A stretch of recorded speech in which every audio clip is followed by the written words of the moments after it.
যে কবিতা শুনতে জানে না সে আজন্ম কৃতদাস থেকে যাবে। আমি উচ্চারিত সত্যের মতো স্বপ্নের কথা বলছি, উনুনের আগুনে আলোকিত একটি উজ্জ্বল জানালার কথা বলছি। আমি আমার মায়ের কথা বলছি। তিনি বলতেন, প্রবহমান নদী যে সাঁতার জানে না তাকেও ভাসিয়ে রাখে।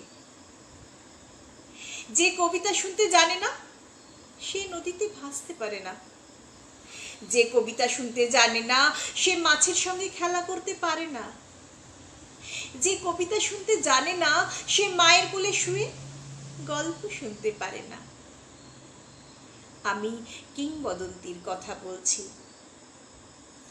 আমি আমার পূর্বপুরুষের কথা বলছি। যে কবিতা শুনতে জানে না সে সন্তানের জন্য মরতে পারে না।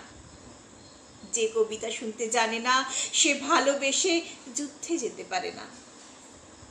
যে কবিতা শুনতে জানে না সে সূর্যকে হৃৎপিণ্ডে ধরে রাখতে পারে না। হ্যাঁ, কবি আবু জাফর ওবায়দুল্লাহর সাথে আমি এ ব্যাপারে একেবারে একমত। আমাদের জীবনের প্রত্যেকটি ছোট ছোট ঘটনা যদি একটি মুক্ত হয়ে থাকে, তো সেই মুক্ত দিয়ে গাঁথা মালাই হলো কবিতা। নমস্কার, শুভ সন্ধ্যা। আজ আপনাদের সাথে আছি আমি কৃতিকণা। এই সুন্দর স্বর্ণালী সন্ধ্যায় আমি আপনাদের সাথে পরিচয় করিয়ে দেব কৃষ্ণনগর নদিয়া নিবাসী বিহঙ্গ সাহিত্য পত্রিকার সম্পাদক কবি শ্রী সুশান্ত ঘোষ মহাশয়ের। ছেলেবেলা থেকেই ওনার সাহিত্যের প্রতি অনুরাগ ছিল। পেশায় তিনি ছিলেন একজন রাজ্য সরকারি আধিকারিক। আসুন আমরা কবির সাথে পরিচয় করে নিই। নমস্কার কবি দাদা, কেমন আছেন? নমস্কার।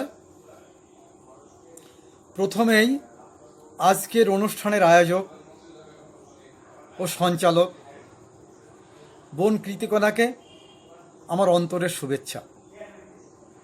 ও আজকে এত সুন্দর একটা অনুষ্ঠানে আমাকে আমন্ত্রণ করার জন্য। আমার সাহিত্য জীবন সম্বন্ধে ওর কিছু প্রশ্ন আছে, আমি সেগুলো ও পরপর প্রশ্ন করলে তার উত্তর দিয়ে দেবার চেষ্টা করব। আপনার শৈশবকাল সম্বন্ধে যদি কিছু বলেন, কেমন কেটেছিল আপনার ছোটবেলা, কিভাবে কেটেছিল? বলতে দ্বিধা বা আমার লজ্জা কিছু নেই। নদিয়া জেলার এক প্রত্যন্ত গ্রামে এক গরিব পরিবারে আমার জন্ম। খুব শৈশব থেকেই অভাব, দারিদ্র্য, প্রতিকূলতার মধ্যে মানুষ হয়েছি, বড় হয়েছি।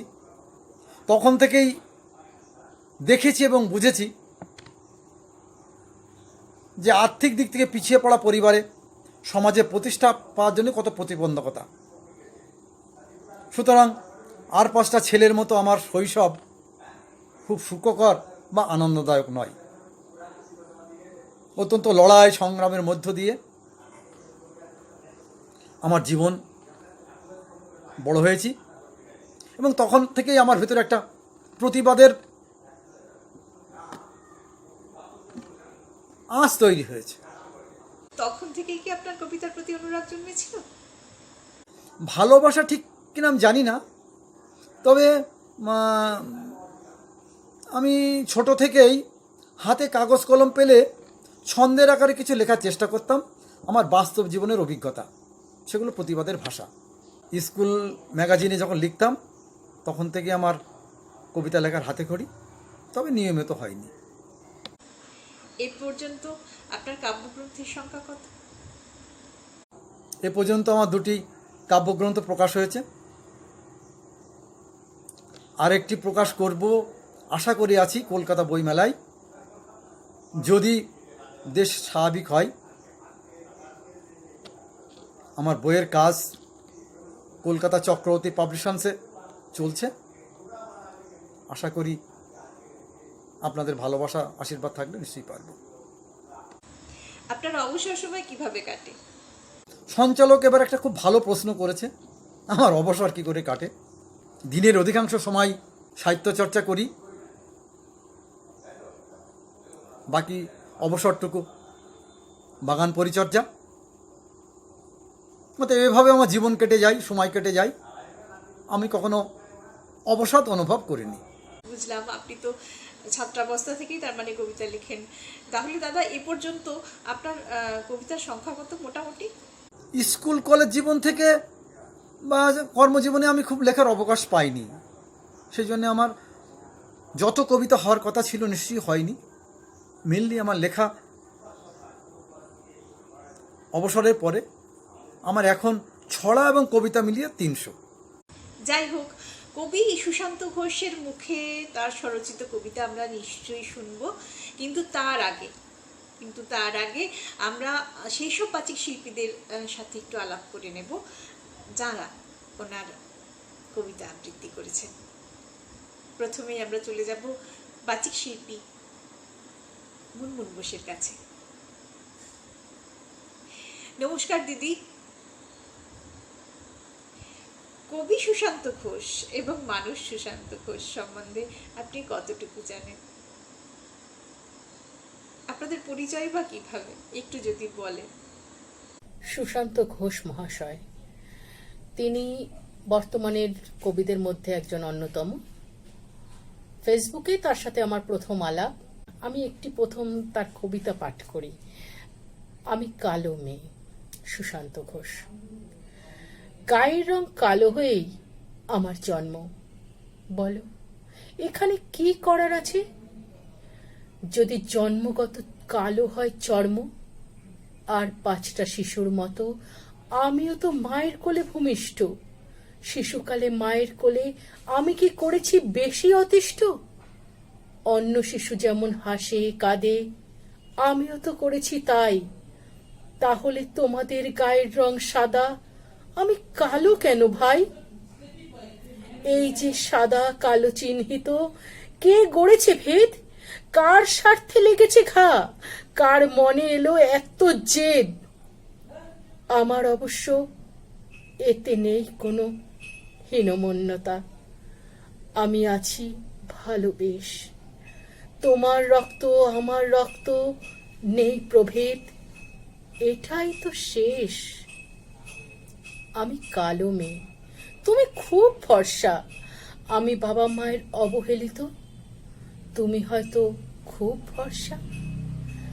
তোমরা সবাই আঙুল তুলে দেখাবে, ওই যে মেয়ে কালো ময়লা। জানো কি, তোমরা যে শোনায় সে যে সুন্দরী, তা দেয় ওই কালো ময়লা কর্ম ধর্ম শিক্ষা দীক্ষা সেরা। ভক্তি এই আমার জীবন দর্শন। তোমাদের মাঝে থেকেই গড়ব জীবন, ওপরের আশীর্বাদ হবে বর্ষণ। আমি নই হীন, আমি নই দীন, রঙে কি বা আসে যায়। তোমরা খাও মাংস পোলাও, আমি কোনো রকমে এক মুঠো পাই। তোমরা তথাকথিত সাদা চামড়া, সমাজের রঙে ঢঙে বিচিত্র। আমি বলছি, আমরা শিক্ষাকর্ম দিয়ে সমাজে হব উজ্জ্বল নক্ষত্র। অপূর্ব, যেমন সুন্দর কবিতা তার তেমন সুন্দর পাঠ, অসাধারণ। বাচিক শিল্পী সংঘমিত্রা সেনগুপ্তর কাছ থেকে আমরা কবি সম্বন্ধে 2-1টি কথা এবং কবিরই একটি কবিতা আবৃত্তি শুনব। পশ্চিমবঙ্গের বহু খ্যাতনামা বাচিক শিল্পী তার কবিতা পাঠ করে চলেছেন, আর তিনিও খুব ভীষণ ভালো কবিতা বলতে পারেন। তিনি বলছেনও এখন। তার সঙ্গে আমি প্রচুর তার সঙ্গে কাজ করেছি, তার কবিতা পাঠ করেছি। এখন আমি তার আর একটা কবিতা পাঠ করে শোনাচ্ছি। প্রেমের মাঝে, কবি সুশান্ত ঘোষ। যেদিন প্রথম তোমার উষ্ণ নিঃশ্বাস পড়ল আমার বুকে, আবেশে তোমার পুরুষালী গন্ধ পেলাম আলিঙ্গন সুখে। সেদিন তোমার চোখে দেখেছিলাম চৈত্র মাসের উষ্ণ দৃষ্টি, আবেগে তোমার মাঝে হারিয়ে পেয়েছিল স্বর্গীয় সুখের সৃষ্টি। সেদিন চাঁদনি রাতে জানালার পর্দার ফাঁক দিয়ে আসছিল মৃদু আলো, বিছানায় ছিটানো গোলাপ পাপড়ি আতরের গন্ধ লাগছিল ভালো। তোমার পুরুষত্ব গন্ধ আরো নিবিড় করেছিল মন, তোমার বুকে রেখে মাথা স্বর্গীয় সুখে হারিয়েছিলাম কখন। যে স্বপ্ন দিয়েছিল ধরা তোমার আমার মাঝে সেই দিন রাতে, যখন দুজনে নির্জনে হেঁটেছি, সেই স্বপ্ন ছিল আমার সাথে। দুজনের চলার পথে অনেক স্মরণীয় মুহূর্ত, নীরব ব্যথা, যা হয়নি প্রকাশ, দেখেছে দুজনের চোখের পাতা। আমাদের অমর প্রেম গাথা লিখব হৃদয় মাঝে, যা ধুয়ে যাবে না, মুছে যাবে না, থাকবে চিরকাল বুকের ভাঁজে। দুজনের প্রেম সমুদ্রে কাটবো সাঁতার, খুঁজবো তার তল, সুখে দুঃখে কাটবে জীবন, প্রেমের মাঝে মিলবে সুফল। ভীষণ সুন্দর, খুব খুব সুন্দর, অনবদ্য। অসংখ্য ধন্যবাদ আপনাকে। এবার আমরা যাকে ডেকে নেব, যে বাচিক শিল্পীর সাথে এবার আমরা পরিচয় করব, তার বাচিকতা শুরু হয়েছিল কবি সুশান্ত ঘোষের কবিতার হাত ধরে।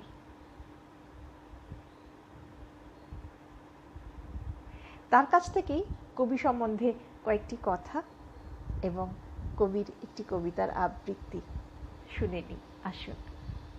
নমস্কার, আমি সুচিতা সরকার। শুরুতেই কৃতিকণাদিকে জানাই আমার আন্তরিক ধন্যবাদ শ্রদ্ধেয় কবি শ্রী সুশান্ত ঘোষ মহাশয়ের সম্পর্কে দু চার কথা বলার সুযোগ করে দেওয়ার জন্য। কবির সাথে আমার পরিচয় ফেসবুকের মাধ্যমে।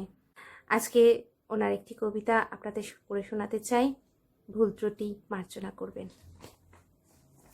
কবিতা তুমি প্রকৃতি। তুমি শিশির ভেজা ঘাস, শিউলি ফুলের সুবাস, আমার শুভ সকাল। চলনে মাধবী লতা, অন্তরে সবুজ পাতা। তুমি প্রকৃতি অবিকল। তুমি পূর্ণিমার চাঁদ, উচ্ছ্বাসে নেই বাদ। তুমি শুভ্র রজনীগন্ধা। লেগেছে গোলাপি আভা, তার দৃষ্টি নন্দন শোভা, সকাল বিকেল সন্ধ্যা। তুমি কাজল নয়ন হরিণী, দুরন্ত স্রোতশ্রেণী তটিনী, বলগাহীন উল্কা। চিত্ত তোমার ভয় শূন্য, মিলিত যেথা জন অরণ্য, মুকুটে নেই কলকা। তোমার রূপের তুমি মাধুরী, তাহার মাঝে নেই চাতুরী, এটাই তোমার অলংকার। ফুলের মাঝে করিয়া বিরাজ, চিত্ত তোমার এত দরাজ, নেই কোনো অহংকার। তুমি সমুদ্রের জলরাশি, তোমার জলের স্রোতে ভাসি, করি অবগাহন। তোমার কত বিচিত্রা লীলা, সৃষ্টিতে আছে কত রকম খেলা। তুমি মনের দহন। হারিয়ে গেছি তোমার মাঝে, ছিলে যখন প্রকৃতির সাজে, হয় নাই দৃশ্যমান। তোমার কি অপরূপ লীলা, সকাল সন্ধ্যা কোন বেলা, দেখি না হতে ম্রিয়মান। তুমি প্রভাতের উদীয়মান রবি, তাই তোমার প্রকৃতিতে এত সুন্দর ছবি। তুমি সর্বশক্তিমান। তুমি আমার চালিকা শক্তি, তুমি আমার বুদ্ধি যুক্তি, এসব তোমারই দান। অসামান্য একটি কবিতা, তুমি প্রকৃতি। তোমাকে অনেক অনেক অনেক ধন্যবাদ সুচিতা। আমরা আবার ফিরে যাব কবি সুশান্ত ঘোষের কাছে। দাদা, আপনার শখ কি? আমার ছাদের অধিকাংশটাই টব দিয়ে সুন্দর করে ফুলের বাগান, অর্ধেকটা আমার অত্যন্ত শখের এবং স্বপ্নের। আজ অবধি সাহিত্যে অবদানের জন্য আপনার প্রাপ্তির কথা যদি আমাদের কিছু জানান। বিদ্যাসাগর জন্ম 200 আমি বিদ্যাসাগর স্মৃতি সম্মাননা পুরস্কার পেয়েছি, দিয়েছেন আন্তর্জাতিক বাংলা সাহিত্য সংস্কৃতি পরিষদ। আমি আমাদের কাছে কৃতজ্ঞ। তাছাড়া অসংখ্য স্মারক সম্মান আমার প্রাপ্তি আছে। বিশেষ কিছু স্মৃতি কি আছে সাহিত্যের এই বর্ণাঢ্য জীবন ঘিরে? হ্যাঁ, যেদিন আমার প্রথম কাব্যগ্রন্থ আমার ছড়া কবিতা মুদ্রিত আকারে সাহিত্য সবাই এক হল কবিদের মাঝে আত্মপ্রকাশ পেল, সে অনুভূতি আমি বলে বোঝাতে পারবো না। সেটা আমার সাহিত্য জীবনে চরম প্রাপ্তি। বিবাহোত্তর জীবন কি আপনার লেখালেখির ওপর কোনো প্রভাব ফেলেছিল? বিবাহোত্তর জীবনে আমার সাহিত্য প্রভাব ফেলেছে, কারণ আমার বদলি চাকরি ছিল। আমাকে বিভিন্ন জেলায় বদলি হতে হয়েছে। তখন দুদিকে দুটো সংসার মেনটেন করতে যেয়ে সাহিত্যের নজর পড়েনি। অতএব বিবাহোত্তর জীবনে আমার প্রভাব পড়েছে। দাদা, গত মার্চ মাস থেকে আমাদের সকল যে গৃহবন্দী জীবন চলছে, তো এই গৃহবন্দী দশা আপনার লেখালেখির ওপর কি কোনো প্রভাব ফেলেছে? আমার সাহিত্য জীবনে এটা চরম প্রাপ্তি। আমি এই সময় 100টি কবিতা লিখেছি, যার 80টি কবিতা কলকাতা সহ পশ্চিমবঙ্গের বিভিন্ন নামী খ্যাতনামা বাচিক শিল্পী কণ্ঠদান করেছেন ভালোবেসে, এবং সেগুলো ফেসবুকে সোশ্যাল মিডিয়ায় পোস্ট করেছেন। এবার আপনাকে আমরা একটু চায়ের বিরতি দিই, আপনি একটু চা খেয়ে নিন, ততক্ষণ আমরা বৌদির সাথে একটু কথা বলে নিই। নমস্কার বৌদি, কখন থেকে আবিষ্কার করলেন যে আপনার স্বামী একজন কবি? নমস্কার। আমাদের বিয়ের কিছুদিন পর কবির স্কুল কলেজের ম্যাগাজিনে কবিতার লেখা খুঁজে পাই। তারপর কবির কর্মজীবনে বিভিন্ন ম্যাগাজিনে ওনার লেখা ছাপা হয়ে থাকে। সাধারণত দেখা গেছে যে বেশিরভাগ কবি স্ত্রীরাই পছন্দ করেন না কবিদের এই কাব্যময় জীবন, এই কাব্য চর্চা। আপনি সেটা কিভাবে দেখেন? আপনার দৃষ্টিভঙ্গিতে কবি সুশান্ত ঘোষের সাহিত্য চর্চা যদি একটু বলেন। হ্যাঁ, আমি ভালোভাবেই নিয়েছি, কারণ সাহিত্যের প্রতি অনুরাগ আমার আগে থেকেই ছিল। আমি আমার মেয়েদের স্কুল কলেজে কবিতা লেখার জন্যে উৎসাহ দিতাম।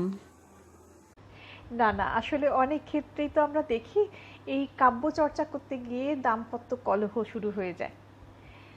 তো একজন কবির সাথে সাংসারিকভাবে বসবাসের অভিজ্ঞতাটা আমি জানতে চাইছি আসলে।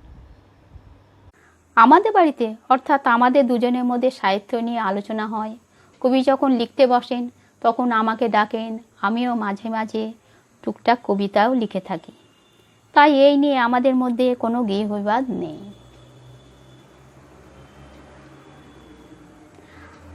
আমি কবির লেখা একটা কবিতা, আমি আগুন কবিতা পড়ে শোনাচ্ছি। জানতে চাও কেমন আছি আমি? রাখো কি খবর, মানুষ যায় কখন রাঁচি? সীমাহীন উদাসীনতা অতৃপ্ত বাসনায় পুড়ে দাঁড়িয়ে আছি খাদের কিনারায়। হারিয়ে গেছে, শুকিয়ে গেছে ভালোবাসা, মূল্যবোধ মরুভূমি সাহারায়। তোমার মতো তথাকথিত উচ্চবিত্ত উচ্চবর্ণ শিক্ষিত সমাজ আমার মতো হতদরিদ্র মেয়েকে খেলার পুতুল ভাবতে পায় না লাজ। প্রেম মহব্বত তোমার শৌখিন বিলাসিতার অঙ্গ, আমার গভীর সমুদ্রে ভালোবাসার ঝিনুক খুঁজতে দেবে না সঙ্গ।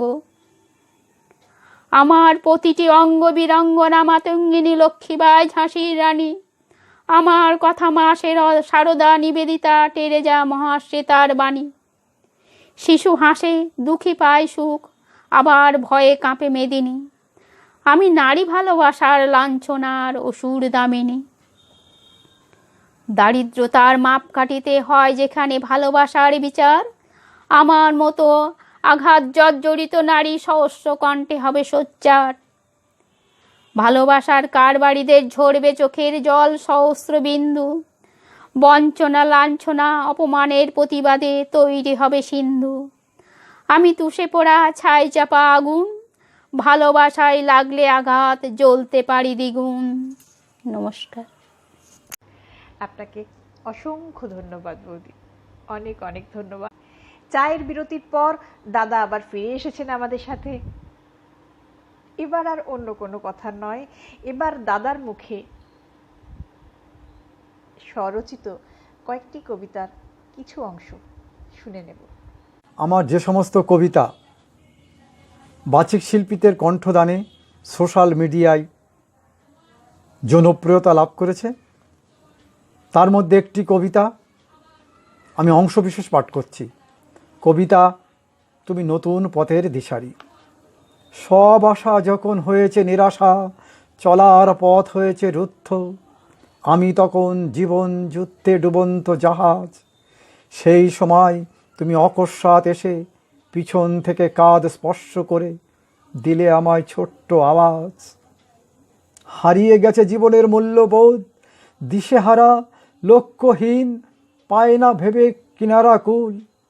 তোমার সুচিন্তিত মতামত, যুক্তি বুদ্ধি, মানব প্রেম, ভালোবাসা দিয়ে কত সুন্দরভাবে ভাঙালে আমার ভুল। মহাভারতের শ্রীকৃষ্ণ যেভাবে দ্বিধাগ্রস্ত অর্জুনকে দিব্য জ্ঞান দিয়ে ধর্মযুদ্ধে করেছিল উদ্বুদ্ধ, সেইভাবে তুমি গীতার বাণী বিশ্লেষণ করে আমার দ্বিধাগ্রস্ত মন ও প্রাণকে করলে শুদ্ধ। রামকৃষ্ণদেবের যত মত তত পথ এই বাণীতে আমার দিগভ্রষ্ট জীবনে দেখালে আলোর রশ্মি। তোমার মুখে মনীষীদের অমৃত বাণী শুনে আস্তে আস্তে মুছে গেল মনের আধার ভস্মী। অসংখ্য ধন্যবাদ। ভীষণ ভীষণ ভীষণ ভালো লাগলো দাদা। আমাদের এগুলো প্রাপ্তি, কবির স্বরচিত কবিতা কবির কণ্ঠে শোনা এবং কবি পত্নীর মুখে, কবি পত্নীর কণ্ঠে কবির কবিতা পাঠ শোনা, এগুলো আমাদের কাছে সত্যিই প্রাপ্তি। আমার আরও একটি জনপ্রিয় কবিতা, তার অংশবিশেষ আমি পাঠ করছি। কবিতা আমি অগ্নিকন্যা। আমি দেখেছি সামনে থেকে অভাব অনটন কাকে বলে। আমি দেখেছি, আমি বুঝেছি অসহায় গরিব মানুষের দিন কিভাবে চলে। আমি বুঝেছি, আমি জেনেছি সারাদিনও একবার না খেতে পাওয়ার জ্বালা। আমি ভুক্তভোগী, একবেলা অন্ন জোগাড় করতে না পেরে এক ঘটি জল খেয়ে উপোসের পালা। আমি দেখেছি ওই বস্তি, রেল লাইন, ফুটপাতের অসহায় মানুষের দুঃখ দুর্দশা, যাদের ঘরে ছাউনি নেই, বেড়া নেই, অন্ন নেই, তাদেরও বাঁচার কত আশা। আমি দেখেছি কত শিশু পুষ্টির অভাবে শীর্ণ দীর্ণ কাপা। আমি দেখেছি কত প্রতিভা অর্থের অভাবে পড়তে চাই চাপা। অসংখ্য ধন্যবাদ আপনাকে। আবার আমরা ফিরে আসছি কবি সুশান্ত ঘোষের কাছে। আজকের এই অনুষ্ঠানের আয়োজক, সঞ্চালক, খ্যাতনামা কবি, বাচিক শিল্পী, ওর লেখার সৃজনে এত ভাষা শব্দ চয়ন এবং সেটা এত অনবদ্য, আমি ওর গুণমুগ্ধ একজন ভক্ত। আমি খুব খুশি হব আমার একটি কবিতা আজকে এই অনুষ্ঠানে পাঠকদের উদ্দেশ্যে নিবেদন করেন। পরিশেষে আমার কথা শেষ করি এই বলে, আবার দেখা হবে এ যুদ্ধ জয়ী হলে, আবার দেখা হবে প্রতিষেধক আবিষ্কার হলে। নমস্কার। দর্শক বন্ধুদের জানিয়ে রাখি, কবি সুশান্ত ঘোষের কবিতা আমিও কয়েকটি আবৃত্তি করেছি এবং অনুষ্ঠান শেষ করার আগে আমি ওনার আর একটি কবিতা, যেটা ওনার খুব ইচ্ছে ছিল আমি আবৃত্তি করব, সেই কবিতাটাই পাঠ করছি এখন। কবিতাটির নাম আমি শিলা বলছি। হ্যালো হ্যালো, শুনছো? আমি শিলা বলছি। অনেক সময় করছি চেষ্টা, এমন সব হয়েছে মোবাইল নেট সার্ভিস পেয়ে গেল তেষ্টা। এভাবে আর কতদিন চলবে বলো তো? আমাদের দেশ চোখে দেখা সে তো স্বপ্ন, তোমাকে ফোনে পেতেই হলাম শেষ। সেই থেকে মুঠোফোন ঘাটছি, অবশেষে ভাগ্য হলো প্রসন্ন। হ্যালো হ্যালো, কথা বলো, এত চুপ কেন? গলা কেন বিষণ্ণ? জানো তো আর কয়েকদিন পর হালকা হবে বিধিনিষেধ। তখন কোথায় আমরা করব দেখা বলো না, কেন করছো জেদ? আমি তো রীতিমতো হাঁপিয়ে উঠেছি, জীবন আমার ওষ্ঠাগত। কি করে বোঝাই বলো? এর নাম জীবন, নিয়ম কি প্রথাগত। সবাই আছে যে যার মতো, কেউ বোঝে না কারো কথা। এই তুমি এত চুপ কেন? তুমিও কি বোঝো না আমায়? লাগে না মনে ব্যথা? কতদিন বলো তো হয়নি দেখা, কতদিন হাঁটিনি দুজন ধরে হাত, কতদিন যায়নি গড়ের মাঠ, কতদিন পাইনি বৃষ্টি ভেজা রাত। এই মনে আছে কলেজ সোশ্যাল ফাংশনে তুমি যখন ডাকলে, এই শিলা, আমি তো অবাক, তোমার মতো ছাত্র নেতা নাম ধরে ডেকে করলে আমায় বিলা। তারপর জীবনের অনেক পথ পেরিয়ে আজ দুজনের দু প্রান্তে কর্মজীবন। হঠাৎ কোথা থেকে কি হয়ে গেল, পৃথিবী ওলট পালট হলো ছন্দ পতন। জানো তো আমরা মানব না হার, আমরা করব জয় নিশ্চয়। পৃথিবীর মানুষকে সঙ্গে নিয়েই রুখবো আমরা পরাজয়। হ্যালো, হ্যাঁ হ্যাঁ শুনছি। এতক্ষণ পর তুমি বললে ঠিক। জাতির দুর্দিনে মানব কল্যাণে আমরাই দেখাবো সব দিক। হ্যালো, রাখছি, ভালো থেকো। ভালো থেকো। নমস্কার, আপনারাও সকলে ভালো থাকুন, সুস্থ থাকুন এবং যতটা সম্ভব বাড়িতেই থাকুন। হ্যাঁ, পৃথিবী নিশ্চয়ই সুস্থ হয়ে উঠবে একদিন। আজকের মতো বিদায় নিচ্ছি, শুভরাত্রি।